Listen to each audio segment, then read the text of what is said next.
Oh yeah, I did see this. This has been a known element. The Green Party is running someone, a very real candidate, by the way, with no picture up, for their candidacy. Maybe she's invisible. Who's like anti-chemtrails. Chemicals hovering over my vehicle in Michigan. I'm still fighting to end the U.S. military chemical attacks. Okay, yeah, I think she means chemtrails. That's pretty good. Are you saying you're pro? Are you saying you're pro chemtrails? It really is. It's a that's it like a very easy IQ check, isn't it? That's one of the easier IQ checks, I would say. That one's really far up there. Like 9/11 conspiracism is objectively more rational than believing in chemtrails. What do they think are in the chemtrails? None of them can agree. A common feature of conspiracy theories is that they agree on something being off, but they never agree on what it actually is. It's like mind control formula. What? What the fuck are chemtrails? That's like 90s conspiracism? Well, you know enough about them to know that they're 90s conspiracism. Why are you asking me what they are then? Like how flat earthers believe the earth is flat, but none of them can agree on a map. I mean, being flat earth is ultimately about white supremacy, which is ultimately about sexual insecurity. It all comes back to one thing. You're not going to find many people who believe in a flat earth or chemtrails who aren't also sexually insecure. It all comes back to that. Ain't it just plain exhaust? It's just water vapor. Are chemtrails real? No. At least not beyond the belief that water is a chemical. It might be like crystallized. Well, crystallized water is ice.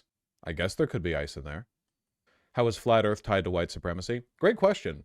The best video on this, if you have 2 hours to spare, and you do because you're watching me right now, is In Search of a Flat Earth by the excellent channel Folding Ideas.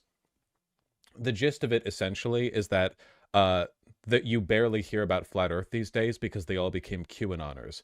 The reason for that is because the flat earth conspiracy theory was ultimately about Christian nationalism. It was about the belief that, cosmology as we understand it is incorrect. It's about like Christian domination of the world, the idea that humans are special. Why do you believe humans are special? Well, they're special under God. Why are you so insistent that God is real in the way you want him to be? Because it brings order to a world in which you feel like shiftless and insecure in your place in things, and it always comes back to white supremacy. Like always, always, always, always, always.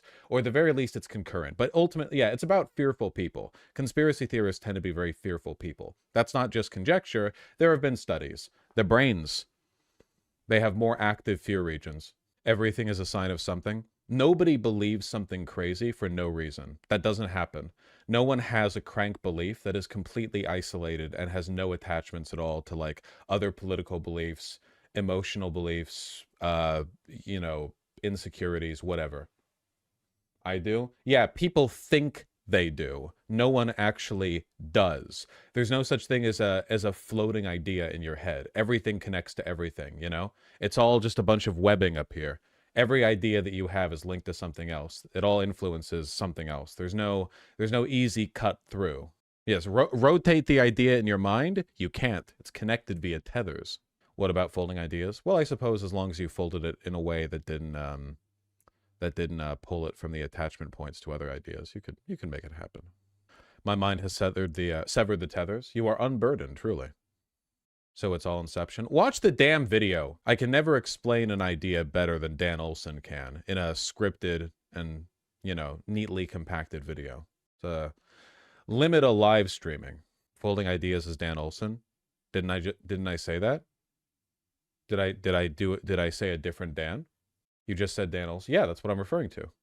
Dan Olson is a legend for single-handedly ending NFTs. Has anyone here seen his video on the Angry Video Game Nerd that's ultimately like an anxious and self-conscious exploration of his insecurities as a filmmaker who makes YouTube videos? I know that it never works this way, but do you ever want to take an egghead like that and shake it really hard and say you're making YouTube videos that are better than like 98% of movies? You are hampering yourself because you were locked in to the belief that there is something innately like less worthwhile about this form of creation. Like you have internalized an insecure and irrational belief, and it's like allowing you to hurt yourself. Like the difference between you and the angry video game nerd is that it seems like he's unintrospective and was uninterested in growing beyond a certain format, and you like continue to evolve your practice with every video you make. You want to just like Wake up! Wake up! But it never actually works that way. Are you on good terms with Dan Olson? God, no, he probably hates me. But it doesn't stop me from liking him. He's an incredibly talented guy. I just want him to wake up. You captured my feelings when watching that video. Yeah, it's one of the things, like, I guess there are lots of things that other people do much better than me in this space because I'm just a person, right? Like, there are so many talented people like Dan Olson. I've been talking a lot about NL lately, and he's got the gift of gab in a very admirable way. But one thing that I feel like I've got that a lot of other people don't have, and it's something that makes me kind of sad, is sometimes I feel like these motherfuckers need to be a little bit more confident in themselves. You got to be a little bit more confident in yourself, you know? I don't know.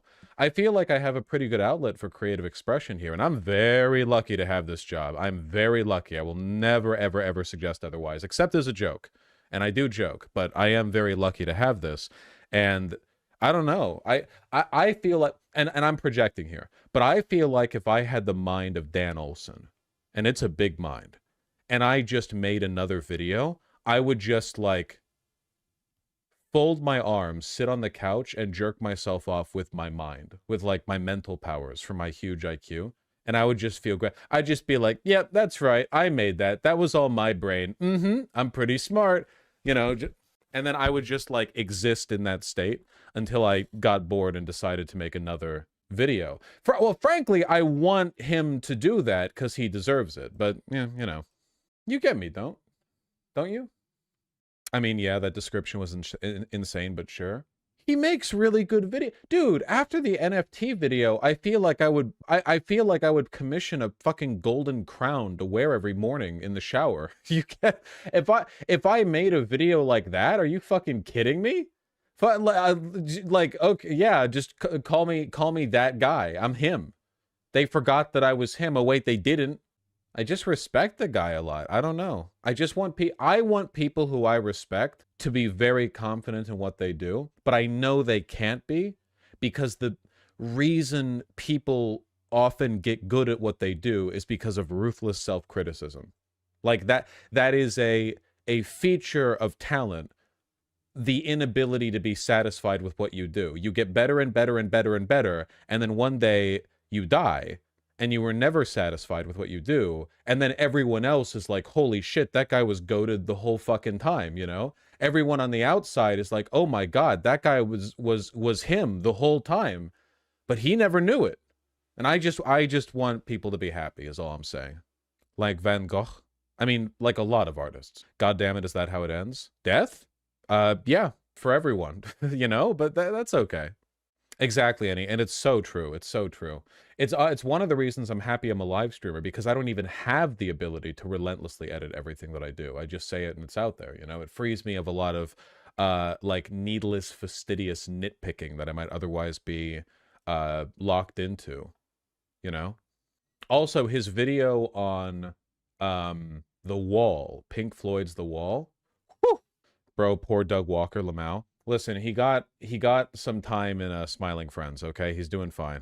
His video, This is Financial Advice, is also a banger. I love how he respects, in a lot of ways, the way he writes his videos reminds me of what I liked about ContraPoints back when ContraPoints made videos, which is that they both respect your time. You know, when you sit down to watch the video, yeah, because there are some video essays where a person will make a point and then they'll say, yeah, the point, yeah, that's why the point is, yeah, this point, yeah, that's what I mean about the point. And what I liked about both of their videos is they will just run through it and they have so much to say and they respect you enough to, like, peel it apart, you know, to get the depth yourself. Contra is great. I wish she was real. Yeah.